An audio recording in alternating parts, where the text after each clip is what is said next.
Assalamualaikum warahmatullahi wabarakatuh. Halo guys, nama saya Fitri Matul Aliyah. Saya dari Prodi PBA Fakultas Tarbiyah IAIN Kudus. Punya badan yang sehat, organ tubuh yang lengkap, dan panca indera yang berfungsi dengan normal merupakan suatu nikmat Allah yang harus kita syukuri. Karena tidak semua yang terlahir di dunia ini terlahir dengan sempurna. Setiap orang tua pasti menginginkan anaknya dapat bertumbuh dan berkembang seperti anak pada umumnya, yaitu bertumbuh dan berkembang dengan baik dan normal. Namun, jika yang berkuasa sudah berkehendak, apalah daya manusia. Kemudian, setiap orang pasti mempunyai hak untuk hidup, hak untuk bahagia, hak untuk mewujudkan asa, dan hak-hak yang lainnya. Hak-hak tersebut bukan hanya diperuntukkan untuk orang normal saja, melainkan juga berlaku untuk anak berkebutuhan khusus. Tidak menutup kemungkinan bahwasannya anak berkebutuhan khusus juga memiliki bakat seperti anak pada umumnya. Maka, janganlah meremehkan anak berkebutuhan khusus.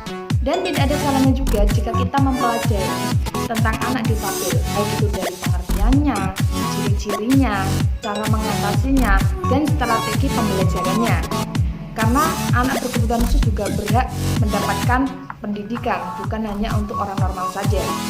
Pernahkah kalian mendengar tentang strategi pembelajaran bagi anak berkebutuhan khusus? Pasti belum pernah dengar kan?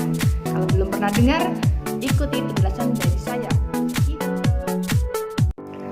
Oke, langsung saja di sini saya akan menjelaskan tentang anak difabel dan pembelajarannya. Yang harus pertama kita ketahui adalah pengertian dari anak difabel.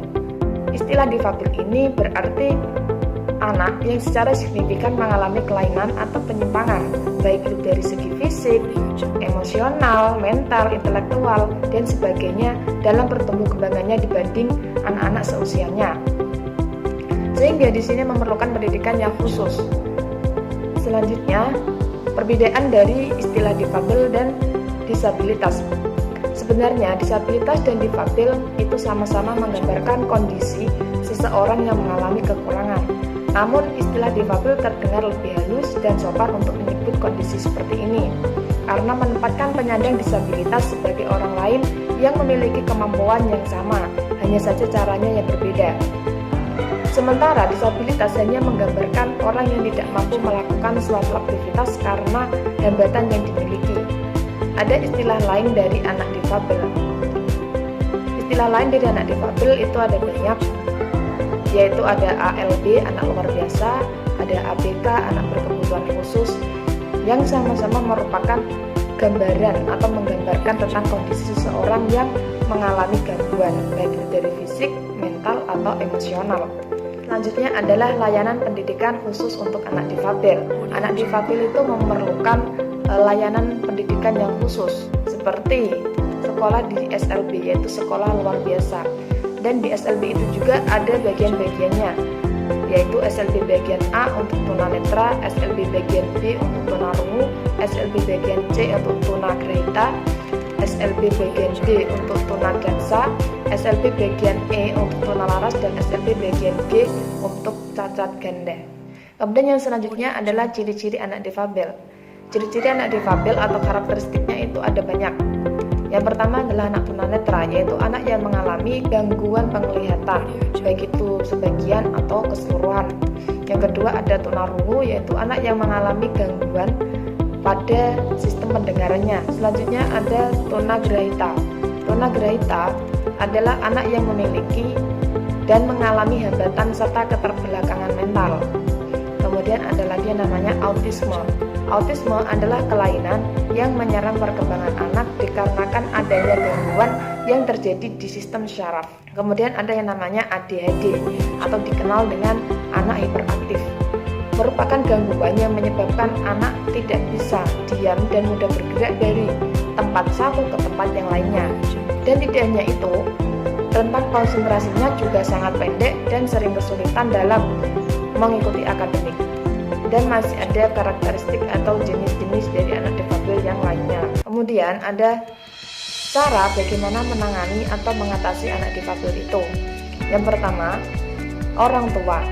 Peran orang tua harus lebih terbuka pemikirannya. Yang kedua adalah pelajari kebiasaan dan kebutuhan anak. Yang ketiga, adaptasi dengan anak. Yang keempat, berikan motivasi, perhatian, dan bimbingan. Yang nomor 5, meningkatkan kedekatan emosional dengan anak.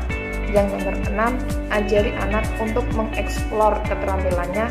Yang nomor 7, tanamkan kemandirian sedari dini. Yang nomor 8, pilihlah sekolah yang tepat. Kemudian yang nomor 9 adalah lakukan kerjasama dengan sekolah, saling koordinasi terus agar tahu perkembangan anaknya. Kemudian yang nomor 10 adalah lakukan pembiasaan mengenai sanksi dan hukuman. Terus ada lagi, ikuti saran-saran pakar, yaitu bisa minta saran dari ahli psikologi atau yang lainnya. Bisa mengetahui atau bisa merencanakan strategi pembelajaran bagi anak berkebutuhan khusus. Yang pertama, strategi pembelajaran bagi anak tunanetra, yaitu ada beberapa strategi. Yang pertama adalah strategi individual. Nah, strategi individualisasi dilakukan secara perorangan, sehingga guru dapat memberikan pembelajaran bahasa kepada anak tunanetra sesuai dengan kemampuan dan kebutuhan anak tersebut. Yang kedua ada strategi kooperatif. Strategi kooperatif adalah strategi pembelajaran yang menekankan unsur gotong royong atau saling membantu satu sama lain dalam mencapai tujuan pembelajaran. Kemudian yang selanjutnya ada strategi modifikasi.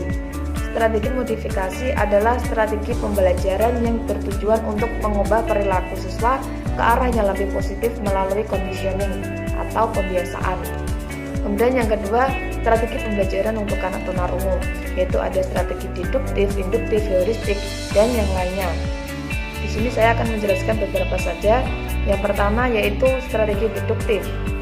Adalah sebuah pembelajaran dengan sebuah metode ceramah, tanya jawab, dan simulasi.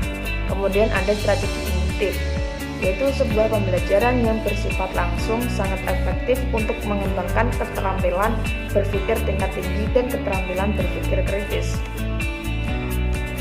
Nah, yang selanjutnya adalah strategi pembelajaran bagi anak tunagrahita, yaitu anak yang mengalami gangguan mental. Yaitu yang pertama adalah strategi pembelajaran yang diindividualisasikan, tadi saya sudah jelaskan. Yang kedua ada strategi kooperatif. Yang ketiga adalah strategi modifikasi tingkah laku. Yang selanjutnya adalah strategi pembelajaran bagi anak dengan kesulitan belajar, yaitu melalui program delivery atau remedial teaching. Nah, layanan ini diberikan kepada peserta didik untuk memperbaiki prestasi belajarnya. Nah, itu dia penjelasan dari saya.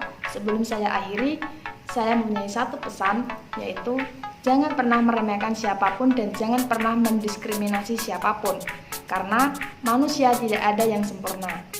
Dan setiap orang pasti memiliki kelebihan dan kekurangan masing-masing. Serta manusia adalah tempatnya salah dan dosa. Jadi, tetaplah semangat dalam menjalani hidup ini. Jangan menyerah, jangan putus asa, dan tetap semangat. Demikian penjelasan dari saya. Apabila ada kesalahan, saya mohon maaf. Wallahul muwaffiq ila aqwamit thoriq. Wassalamualaikum